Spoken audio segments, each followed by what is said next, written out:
asalaamaaleykum suñu mbokk internet yi tey nag ñu ngi fii ci Yeumbeul Sud ànd ak Modou Mbène Diop nekk responsable politique APR. ginnaaw bi élection présidentielle yi ñu jugee génnee fii ci commune Yeumbeul Sud nag mu dàpp ni gagné na fi gagné gu am solo looloo tax mu daal di woo ay militants am ak ñi ko jàppale woon ci campagne bi pour daal di leen di sargal loolu tax ba ñoom ñëpp daal di waxandoo benn wax muy Modou Mbène Diop dañu ko bëgg ca mairie commune Yeumbeul Sud. ñoom daal mën nañ jàpp ne élection yii ñu dëgmal candidature bi gën a wóor pour ñoom ñu gagné fi nga xam ne nii mooy Yeumbeul Sud mooy daal di investir Modou Mbène Diop ci localu commune bi ndaxte kat ñoom jàpp nañ ni li muy def ci social di ko def ci liggéey amul benn responsable politique bu koy def ci bile commune loolu tax ñu daal di génn ñoom ñëpp nekk mbooloo mu takku pour daal di koy delloo njukkal ndaxte jàpp nañ ni moom daal mooy le candidat social mooy le candidat idéal pour li nga xam ne nii mooy élection locale yi ñu dëgmal ci commune Yeumbeul Sud.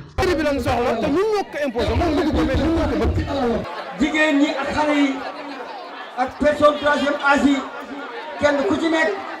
def nga li nga mën ngir Yeumbeul am li mu am te lu ci bari say jéego la yaag yeneen responsable yi Benno Bokk Yaakaar yi kon mel na ni ndam li yaa ko moom waaye waa Benno Bokk Yaakaar yëpp itam ñu ngi ci biir tey nag comme yaa woote fii nit ku ne daa am bisu boppam sa bis na yow la ne sant le président Macky Sall. non xam nga loolu moom dama jàpp na rek àggaguñ ci tey ñi ngi ci mois de mars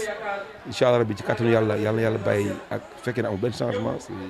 mois de décembre ci kàttanu yàlla bu ci àggee li ma rek ñun Yeumbeul mooy suñu taxawaay Yeumbeul lépp loo xam tey ji képp koo xam ne doomu Yeumbeul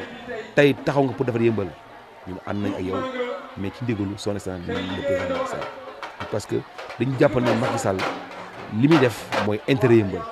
li mu bëgg ci Yeumbeul mooy intérêt Yeumbeul kon moo tax képp ko xam ne rek ànd nga moom pour defee Yeumbeul rek dañ ko def te wax ji bari na mais li am solo rek mooy que ne li ma wax sànq rek nañu dëggu ci li ñuy def bu ko defee rek parce que askan wi soxla nañ lañu ay kilifa lañu ay responsable lañu donc tey ji am na fu ñu jaaroon ndax dem nañ ci campagne bi passé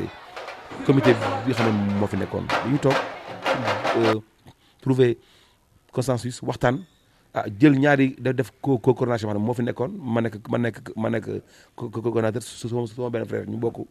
jiite comité bi di ko doxal nekk ba tey nekk coordonnateur di ko doxal ba tey ji dama jàpp ne liggéey bi rek mooy am solo fi ñu jëm